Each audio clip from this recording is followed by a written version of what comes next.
सबसे पहले आप सब लोगों का बहुत बहुत धन्यवाद कि आप लोगों ने इतना अच्छा गदर 2 को हर जगह अपने प्यार दिया, प्रमोट किया है और हर तरह से बहुत पॉजिटिव रास्ते से आप गदर 2 को लेके गए हैं। और ये गदर जो आपकी फिल्म है अब 500 करोड़ के करीब पहुंच गई है, तो इसके लिए आप सब लोगों का बहुत बहुत धन्यवाद। अब आपके प्रश्नों की झड़ी लगा दीजिए। So we would like Mithun to say something next. Please कहिए। मिथुन दा के बिना मैं एक ही चीज़ कहना चाहता हूँ बिफोर मिथुन दा को बोलूँ कि भाई एक मिथुन दा वो हुए थे जिन्होंने पूरे हिंदुस्तान में तहलका मचाया था, दूसरे मिथुन दा ये है, समझे ना।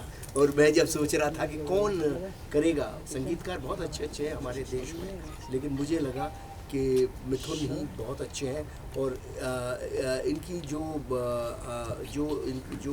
ये विनम्रता थी वो कहने लायक थी, देखने लायक थी। इन्होंने कहा भाई मैं आनंद बख्शी साहब और उत्तम जी के गानों के साथ न्याय करना मेरे लिए सबसे बड़ा काम होगा और उनको ये मेरा ट्रिब्यूट है। और सही मायने में इन्होंने उन दोनों गानों को ट्रिब्यूट दिया और अपने तीनों गाने, क्योंकि उन गानों के समक्ष अपने गाने खड़े करना आसान नहीं था, मगर hats off to his courage and he did it. So Jhoom Jhoom and चल तेरे इश्क में सारे गाने सुन के सब लोगों की, सारी म्यूजिक इंडस्ट्री की खैरियत हो गई है। क्या थैंक यू अनिल जी। मैं अभी आप सभी लोगों को प्रणाम करता हूँ, आपका धन्यवाद करता हूँ कि आप यहाँ पर आए। और सच में जैसे अनिल जी ने कहा कि गदर जो है वो हमारी फिल्म नहीं है, गदर जो है वो पूरे हिंदुस्तान की फिल्म है, आपकी फिल्म है। मुझे याद है जब फिल्म रिलीज़ नहीं हुई थी तो रिलीज़ के पहले ही जिस किस्म का जज्बा लोगों ने गदर के प्रति दिखाया, आई थिंक उससे बहुत फ़र्क पड़ा कि फिल्म जो है वो इतनी बड़ी हुई है और अभी और भी बड़ी हो रही है। मैं अनिल जी को धन्यवाद करना चाहूँगा कि उन्होंने मुझे एक ऐसा माहौल दिया गानों को रचने के लिए, उनको बनाने के लिए, कि जहाँ पर मैं खुल के काम कर सका और जो मैं करना चाह रहा था मुझे पूरा सही माहौल मिला। और आई थिंक मैं जिस चीज़ को लेकर बहुत खुश हूँ कि देखिए हमारा जो भारतीय सिनेमा है उसकी अपनी एक तमीज़ है, उसकी अपनी एक तहजीब है, उसका अपना एक रंग है। और मुझे लगता है कि विदेशी सिनेमा से प्रेरित होना अच्छी बात है, वो रंग भी हम उसकी भी कदर करते हैं, उसको भी हमने खुले दिल से शामिल किया है। लेकिन मुझे इस बात की खुशी है कि गदर 2 जो है एक भारतीय फिल्म है। भारतीय सिनेमा का जो एथॉस है उसमें कूट कूट कर भरा हुआ है। हमारा जो कहते हैं सॉन्ग एंड डांस कल्चर है, अनिल जी ने कहीं पर भी he wasn't apologetic about it at all. वो कहीं पर भी उन्होंने संकोच नहीं किया कि गाने जो होंगे, सेकेंड हाफ जो शुरू होता है खैरियत पूरा गाना स्क्रीन पर है। तो इसके लिए जो मुझे लगता है एक डायरेक्टर का जो कॉन्फिडेंस होता है संगीत के ऊपर, एज अ सिनेमा मेकर सिर्फ गानों की बात नहीं कर रहा मैं, लेकिन सिनेमा के उस माध्यम के ऊपर कॉन्फिडेंस रखना कि नहीं, माई फिल्म हैज़ सॉन्ग्स और मैं गीतों के साथ अपनी फिल्म को प्रस्तुत करूँगा। तो ये जो कॉन्फिडेंस है, मुझे लगता है ये जो भारतीय सिनेमा का जो इतिहास है, जो काम राज कपूर साहब ने किया, जो मनमोहन देसाई साहब ने किया, जो सुभाष घई साहब ने किया, अभी भी कर रहे हैं, मुझे लगता है कि उस पायदान को अनिल जी रिप्रेजेंट करते हैं। और पूरे हिंदुस्तान ने बता दिया कि वो इनके साथ है, क्योंकि ये फिल्म आंकड़ों से परे है। देखिए हम 500 करोड़ की बात करते हैं, लेकिन मुझे लगता है गदर का जो इमोशन है वो 5000 करोड़ से भी ज़्यादा है, वो कहीं और ही है, वो आसमान पर ही है।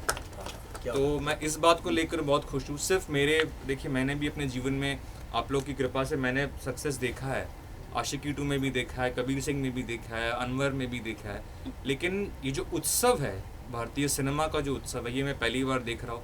लोग थिएटर में जो है गा रहे हैं गीतों पर, मैं निकला पर भी मैंने लोगों को नाचते हुए देखा है, मैंने दिल झूम पे लोगों को नाचते हुए देखा, चलते रहे इश्क में जो है उसकी कोरियोग्राफी की लोग बात कर रहे हैं कि शबीना जी ने कितने वो भी देखिए बहुत भारतीय तरीके से किया है। जो भारतीय सिनेमा है उसका जो अप्रोच है वो बहुत ही अनअपोलोजेटिक है, मतलब कहीं पे हम लोग अपोलोजेटिक नहीं है, कोई जस्टिफिकेशन नहीं दे रहे। हम बहुत फ़ख्र से कहते हैं कि हम हिंदुस्तानी हैं, हमने ये फिल्में देखी है, हम गुरुदत्त साहब के फ़ैन हैं, हम इसी देश की सिनेमा को देखकर बड़े हुए हैं। मैं लक्ष्मीकांत प्यारेलाल साहब का फ़ैन हूँ, मैं आर डी बर्मन साहब का फ़ैन हूँ, मैं रहमान सर का फ़ैन हूँ, इनको देखकर हम बड़े हुए हैं और बहुत गर्व से हम ये काम करते हैं। मैं उत्तम जी का फ़ैन हूँ, मैं बख्शी साहब का फ़ैन हूँ और बहुत गर्व से हमने काम किया। और सबसे बड़ी बात है कि वो काम को जनता ने है जो है सराहा, उसको एक्सेप्ट किया और आप लोग ने उसको जो इतना बड़ा उत्सव बना दिया, तो इसको लेकर मैं बहुत खुश हूँ और मैं पूरे भारत का धन्यवाद करता हूँ। हाउ वाज योर रिएक्शन जब अनिल जी ने आपको ये फिल्म song का? पहले तो मुझे मुझे फ़क्र की बात लगी, क्योंकि देखिए जैसा मैं कह रहा था कि गदर अपने आप में इट्स नॉट अबाउट नंबर्स, एक दर्जे वाली फिल्म है। उसमें एक ग्रैंडर है, एक वैल्यू सिस्टम को रिप्रेजेंट करती है। तो I felt very very honoured कि Anil ji considered me as a composer who could, जो उसके इमोशनल ग्रेविटास को जस्टिफाई करे। और फिर हमारे सेशंस शुरू हुए एंड आई थिंक बहुत स्मूथली काम हुआ अनिल जी, कहीं पर भी कोई भी, it was a very very very very smooth feeling to do the entire music. अच्छा मिठू, खैरियत गाने में शायद ही ऐसा कोई होगा ऑडियंस में जो जिनके आंखों में आंसू नहीं आए हों, और उसमें डांस नहीं है, पूरा वेरी सोलफुल सॉन्ग बैकग्राउंड। तो उसके बारे में कुछ बताएंगे कि व्हाट वाज योर चैलेंज? देखिए खैरियत वाज द फर्स्ट, जो पहला मेरा जो ओरिजिनल गाना जो मैंने रिकॉर्ड किया गदर 2 के लिए, सबसे पहले जो मैंने गीत इनको पेश किया वो खैरियत था। और इसके पीछे एक बहुत अनोखी कहानी भी है, वो अनिल जी बहुत अच्छी तरह क्या हुआ था कि मैं मिथुन जी के पास गया और मिथुन जी के हमारे सेशन शुरू हुए। एक दिन हारमोनियम रखा हुआ था, आजकल तो कोई बजाता नहीं है, जानता नहीं। तो मैंने मिथुन को बोला ये हारमोनियम ऐसे ही रखा हुआ है या बजाते भी हो आप? तो मुस्कुरा गए और वहाँ से अपनी कुर्सी हल्के हल्के सलटाते सलटाते खींचते खींचते मोबाइल ले आए, वो हटाया और टंग टंग टंग करके इन्होंने कुछ शुरू किया। एक नोट्स बजाए, कुछ जो नोट्स बजाए, नोट मुझे इतने अच्छे लगे कि ये क्या गदर का गाना आपने पहला बनाया है? बोले हाँ। और वहीं उन्होंने खैरियत से रखना गाया इन्होंने। अरे मैंने कहा कमाल है। बस वो देखिए क्या होता है, जो लगता है ना गाना हिट गाने की परिभाषा जो मुझे समझ आती है, वो पहले 5 सेकंड में अगर आपके अंदर घुस गया तो घुस गया, किसका मोबाइल? और अगर वो आपको 3 दफ़े सुनाने के बाद घुसा तो वो हिट हो सकता है विद द टाइम, लेकिन वो उतना बड़ा हिट नहीं हो सकता। तो इनका ऐसा किस्सा घटा इनका, तो बस उसी क्षण में मैंने कहा ओके। और कादरी साहब ने कमाल लिखा लिरिक्स। सही बात। आपका ब्रीफ क्या था सर मिथुन के लिए? ब्रीफ मेरा यही था, मैंने मिथुन को बोला कि देखो भाई ये गदर 2 है, गदर तो सब जानते ही थे, और गदर के करेक्टर्स की कहानी को आगे बढ़ा गया, तारा सकीना जीते की कहानी को आगे बढ़ाया है, और 2 गाने मैं पहले यूज़ कर रहा हूँ, मैं निकला और उड़जा काले कावा। और मैं निकला उड़जा काले कावा, ये दोनों गाने उदित जी ही गाएंगे। मिथुन ने बोला हाँ उदित जी ही गाएंगे ये गाने, क्योंकि उसकी सोलफुल आवाज़ हम बहुत अच्छी आवाज़ है, मगर उस गाने को सिर्फ उदित ही चाहिए और उसके अलावा कोई नहीं चाहिए। Requirement the song is Udit ji.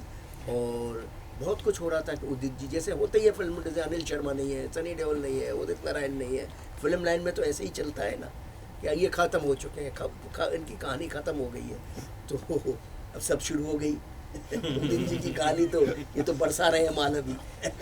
ये देखिए सब उल्टा बोल रहे हैं, इनको ये डर लगता है कि कहीं पैसे मैं ना मांग लूं। अब वो कहानी खत्म हो गई, जस्ट अब उल्टा हो गया मामला। तो ये हुआ। तो फिर मैंने इनसे कहा, तो बोले कि भाई इनको ये था कि भाई गदर के गाने हैं और गदर के गानों के सामने अपने नए गाने खड़े करना आसान नहीं है। तो इन्होंने हमारी इनमें बेसिक बात हुई कि गदर के गानों को हम एज इट इज़ ही रखेंगे, कुछ चेंज नहीं करेंगे। जो आजकल जैसे लोग बनाते हैं, कोई भी गाना बना लेते हैं, पुराने गाने को रिप्राइज करते हैं और रिप्राइज वर्जन होता है। आप जब पुराने गाने को ले रहे हो तो उसकी आत्मा को लो ना। आप फालतू में एक मुखड़ा लेके फालतू की 10-20 चीज़ें डाल दे तो उसका कोई मतलब नहीं है, वो गाने हिट होते ही नहीं है। वो गानों का कोई बहुत छोटा सा, क्योंकि हिट गाना तो जो बहुत से रिप्राइज वर्जन बने वो ख़त्म भी हो गए, लेकिन ओरिजिनल गाने आज तक भी चल रहे हैं। तो ये तय हो गया। इन्होंने भी खुद कहा हाँ मैं वही करूँगा, बस उनका साउंड नहीं करूँगा और वर्डिंग्स भी हम चेंज नहीं करेंगे। Anand Bakshi cannot be replaced, can replace Anand Bakshi. तो वही रहा और उदित जी भी वही रहेंगे, अलका जी भी वही रहेंगी। ये सारी चीज़ें करके इनके लिए बड़ा चैलेंज था, नई साउंड को लाना, नया सब कुछ करना, ये किया। और इनके सामने ऑलरेडी एक बड़ी लकीर खड़ी थी। देखिए इनके लिए बहुत, जैसे हमारे लिए था कि गदर खड़ी थी, गदर 2 बनाना, इनके लिए भी सामने एक बड़ी लकीर खड़ी थी कि गदर के गाने खड़े हुए थे, उनके सामने अपने गानों को खड़ा करना, नए गानों को आसान नहीं था। पूरा हिंदुस्तान मुझसे पूछ रहा था कि गदर के नए गाने क्या हैं, और ये भी जानते थे कि नए गाने क्या है। तो वो नए गानों को पुराने गानों के सामने खड़ा करना बहुत बड़ा चैलेंज था। वो चैलेंज उन्होंने लिया और ईश्वर की कृपा से आज सारे गाने यूट्यूब पर ट्रेंड हो रहे हैं, चाहे वो तेरे इश्क में हो, चाहे खैरियत हो, चाहे दिल झूम झूम हो, ये सब गाने चल रहे हैं। और पुराने 2 गानों की तो बात ही अलग है। वो तो मैं निकला और उड़जा काले कावा, वो तो लोगों के ब्लड में, अब ये गाने भी लोगों के ब्लड में आ गए हैं। Mithun, how did you take up this challenge? क्या किया आपने जो मतलब फिर से हिस्ट्री बनाया? देखिए, आई थिंक चैलेंज, जीवन के चैलेंज से बचने के लिए मैं संगीत करता हूँ, क्योंकि जब मैं अपने स्टूडियो में प्रवेश करता हूँ तो वो मेरे लिए सुकून का पल है। वो I look forward to that, कि दुनिया के कलेश से मैं दूर होके और अपना संगीत कर सकूँ। तो मुझे लगता है जब तक वो मदहोशी मेरे साथ है, जब तक वो माहौल मेरे साथ है, आई थिंक मैं कोई चैलेंज या कोई प्रेशर नहीं था, मैं एक्साइटेड था और मुझे लगा था कि हाँ मैं करूँगा। और जैसे अनिल जी ने कहा कि जब उड़जा काले कावा और मैं निकला की भी बात आई, तो ये दोनों गीत मुझे लगता है भारत में प्रार्थना समान है ना। इसको ये प्रार्थना तो आप इसको छेड़ नहीं सकते।